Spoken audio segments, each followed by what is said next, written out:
Welcome to Men's League TV update for August 23rd. We had another fine day on the golf course yesterday.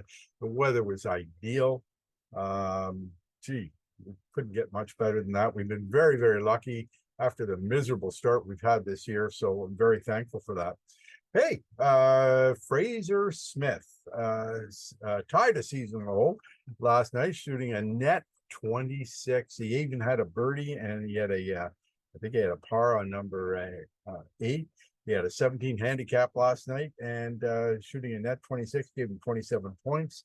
And he tied a season record with Chuck Loretto. So congratulations, Fraser. And you won $25 for a gift certificate for your effort. The scoring was incredible yesterday. 46 players for 20 points. I wasn't one of them. I don't even think I got 10 points, but the scoring was just incredible yesterday. Good for you. Great play yesterday. There was about 10 or 11 teams that had 40 or more points, and we had 3 perfect teams. 3.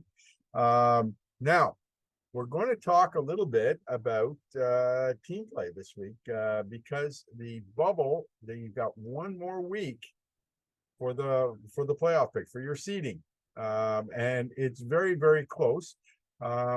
Please bear with me here while we share the screen. I'll see if I can find something here.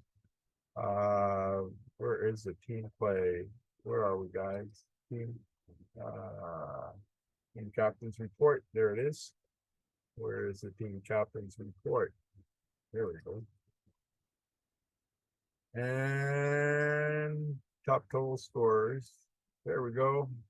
So you can see that in what we've got here, and I'll try and make this bigger if I can. We've got Team Aerosmith leading the way with 481 points. They've got 4 points. So they're pretty well a lock, either to be the #1 seed or definitely for the A playoffs. But look what's happening down here. 470, 469, 468, 467, 466. Virtually, I would say even if 465 perhaps, maybe even 464. Any one of these teams could be in the A playoffs next week. And the tiebreaker, remember, is who was leading the week before. So these teams that are leading this week, they get the advantage if there's a tie. So right now, there's just so many teams. I would say even it could be anybody. They're just too close to call. There's one score here, you can move up. If you're like, for example, if you get a 44 and you're replacing a 34, that's a 10-point swing.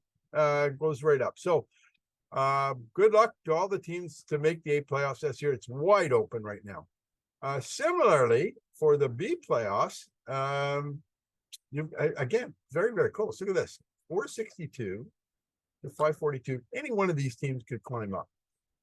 So if you're any one of these teams right here, you want to have a good week next week. And we had some good weeks. Like Jardine's team got 44 this week. Roy's team got 44 this week. And there was one other team. Can't find it right now. There were 3 44s this week. Anyway, I'll have to find that other team. There was a third team. I just can't seem to find it. Anyway, so that's wonderful news there. So the overall race is close. While I'm out here, I might as well do the where are we? Standings by flight. Okay. Now, next week is the last week that you can change your seeding for the flight champion or for the team championships. Next, you got 2 weeks to change your standings for the flight championships. And again, everything is close. 229. Any one of these teams in the top could easily do it. Now, I've summarized it here, but there are several ties. So Talal is tied with several other players, but these are the top 4 right now in each of the divisions. You got Steve Mulligan leading the A's. You got Doug Harvey leading the B's. Brad Vaughn, the C's, and Evan Mulligan, the D's. This could change radically, but you've got 2 weeks. In 2 weeks, What we do then is that we contact the top 4 players in each flight, and we say, look, you got a game next week. You're at this time. Can you make it? If you say no, I can't make it, then I go to the next person on the list. Those 4 people play off in an intersectional type format. It's the only difference is there's a net.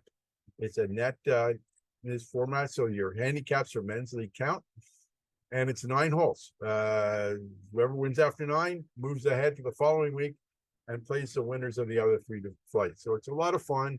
And we're very, very close. While I'm here, again, overall race, where are you? This stupid thing got in my way here. Stop share. I have to stop share. There we go. Overall race is very, very close. Week 17. Steve Mulligan's vaulted into the lead. You've got, now look. You've got 5 weeks. All these players, there's 50 players still in this game. You think that it's a 10-point lead is a lot. It's not. Because what would happen, let's say if this person replaces a 0 or a 10 or a 14 with a 22, all of a sudden they jump up 8 points and they're right there. So all I'm saying is the final race is wide open. You've got right now, the top players, 229, Steve Zegel, 228. Look, Elliot Riddell was leading last week, and he just got jumped. Steven Zegel was leading 2 weeks ago, and he got jumped. So it's very, very close here, and anybody's game at this point. The skins report, which I also have here, nobody won a big skin this week. There's no single winners. However, Dave McDonald did win a net skin and a D skin. The D skin was worth $65. The net skin was worth $25. So he had a nice payday of $90 yesterday.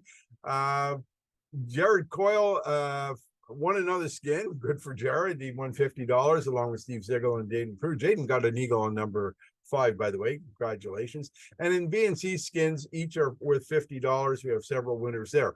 So very, very good. C skins was $45. We do have some business to conduct. It's hidden score on 4. So I asked my wife to pick a card. She says, am I going to get in trouble by picking a card? I said, no, you're just picking the score. She said, I don't want anybody to come back on me if things don't work out. I said, I'm sorry, just pick the score.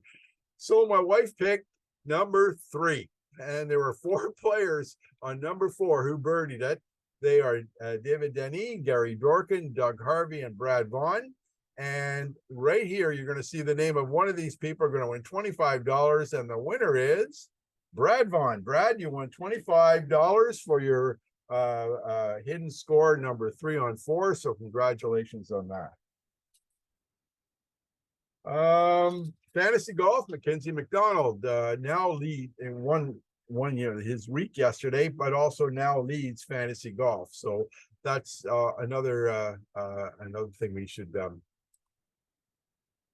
another thing. He's leading by 1 or 2 over Chris Kelly. Chris seems to be in fantasy golf every year. He seems to be leading, or he's won it. Almost every year he's there. So I don't know what he has. He knows something about this fantasy game. And that's about it for this week. Again, we're getting close to the playoffs, so I'm looking forward to that. I'm anxious to see what happens next week, and you'll have the playoff draws after that. Once I have the teams in the playoffs, it's a single elimination.